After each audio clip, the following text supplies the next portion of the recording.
So we also do have Dr. Emeka Anozie, who is a public health physician. He joins us from our studios in Abuja. Good morning, Dr. Anozie. Thank you for joining us today.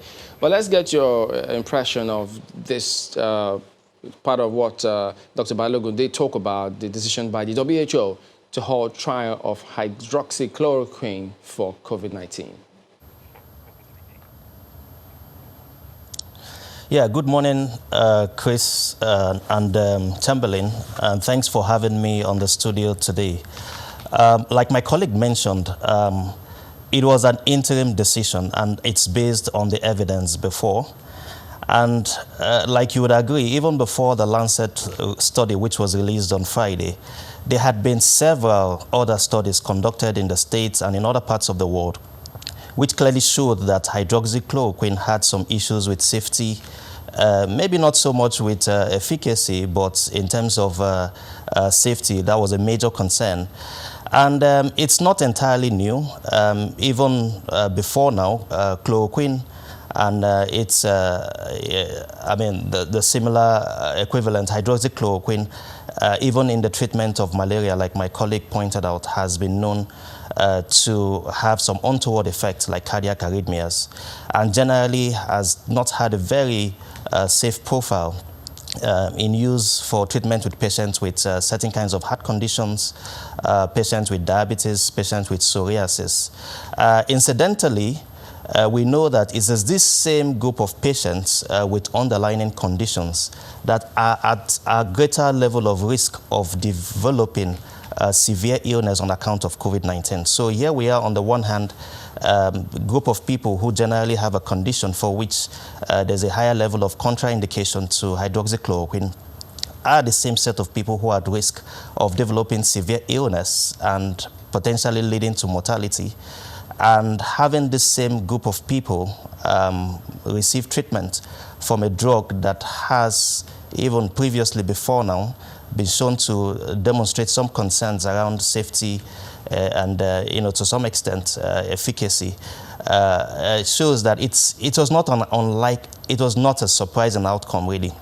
And I think perhaps at this point, with this finding from the WHO Solidarity Trial, maybe it's time to look elsewhere, because clearly my suspicion is that eventually a final decision will be reached to halt its use and thereafter no longer have it as an option for the management of patients with COVID-19. But there's something that you said now, and you said it twice, even though the second time you said it kind of contradicted the first time you said it. You said that hydroxychloroquine is, the issue with it is safety, not as much of efficacy. And then the last time you mentioned it, said maybe a little bit of challenge with the efficacy. Please clear the air on that. Is that suggesting that there's a need, if it's found to be useful or workable, is that suggesting that there is a need to recreate or tweak the composition of hydroxychloroquine and or chloroquine so that it can work the quickest solution we have to deal with this issue?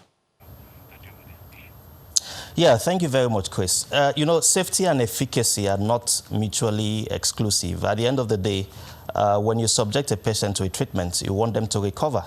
And recovery is a component of safety and efficacy. And so if there's a defect in one, it means that overall the drug does not meet the required and minimum standards for safety and efficacy. And so that is it. If at the end of the day, like those studies have shown, including the WHO Solidarity Trials has shown, that there's a higher level of mortality amongst the arm of patients who so far has been placed on this particular drug. And of course, it's important to know that sometimes they receive this drug in combination with other medications, depending on the underlying condition that they present with. I think it's pretty straightforward. It's not the best of, the trials are showing that hydroxychloroquine and its equivalent of chloroquine is not the best of medications for use in the treatment of COVID-19. And regarding your suggestion about, trying to have a deep dive into what aspects of the pharmacokinetics or what aspect of the drug interaction might be responsible for this may not be the best use of time at this point in time. It's, we're in a race against time, and every single day, we observe around the world, deaths are being recorded every single day. So it's, I guess maybe the option might be to look at what else is out there that we can subject to the same level of scrutiny and see if, there are other anti-malarials and to perhaps, in line with your question, to state that the anti-malarial effect is what is of interest here. And perhaps maybe that might be an indication to look at what other anti-malarials are out there that can be subjected to a similar kind of trial and to see if they have a better safety and efficacy profile. Speaking about transmission of symptoms, what is it that you have found? Because today they said that, after 11 days, you will not be transmitting any more symptoms, and many just wonder, wait a minute, well, that wasn't the case previously. What have you observed about that? Okay, well, we keep learning every day. COVID-19 has been with us only 5 months globally. That's a much less time compared to other disease conditions for which extensive studies and research have been carried out. This particular finding by a group of researchers in Singapore comprised only about 73 patients, and I think it is too premature to come to any form of conclusion about that. I think what is important at this point is to see how that can be scaled up, how many more people can be observed, and how the study can be replicated in other settings before a certain conclusion can be arrived at. But just to say that there is some logic behind that finding. We know that COVID-19 is an RNA virus, and it is, for the majority of persons who have recovered, and you would observe the rates of discharge from the hospitals, from the treatment centers across the country has been quite impressive. And the reality is that for the majority of patients who have been discharged so far, they didn't need to take a medication. Some of them, even as early as 7 days after the onset of symptoms, they observed that symptoms had disappeared. For some others, they were probably asymptomatic the whole time. And this is the case for up to 80% of patients who come down with the condition. So it's, there is a logic behind it. So it's not entirely groundbreaking, as it were.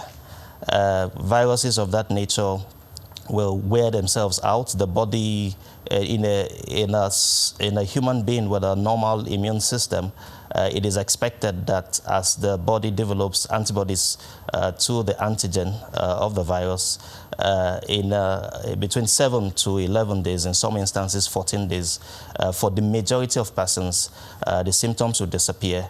And as this study is pointing us to, the individual may at that point no longer be infectious. So this has implication as to how perhaps COVID-19 patients are managed in the country, considering that from the reports you shared earlier, we have about 5,400 and something active cases.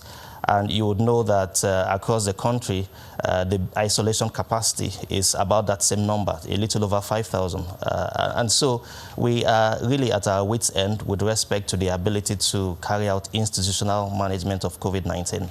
And the import of this study means that perhaps patients can be discharged home, earlier than is currently the practice if it is proven that, yes, they are no longer infectious after a certain number of days. And then what that means is that it's possible for them, for such patients, having been observed over that period of time, 11 days, for their manager to consider home management for the remaining period of their therapy.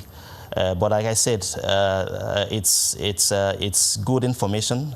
It adds to the body of knowledge and evidence that is out there. But certainly, given the number of persons who were involved in that study, there is certainly a need to see if that same conclusion is arrived at when we have a larger pool of people, and of course across several settings around the world. Okay, well, I mean, NCDC has since revised the policy guiding releasing patients rather than testing them. Being negative twice. They say if it's once now, you can go home. But if you could respond to this one in less than 60 seconds, what will be your advice, maybe the most important thing that we should do if the government was to ease the lockdown?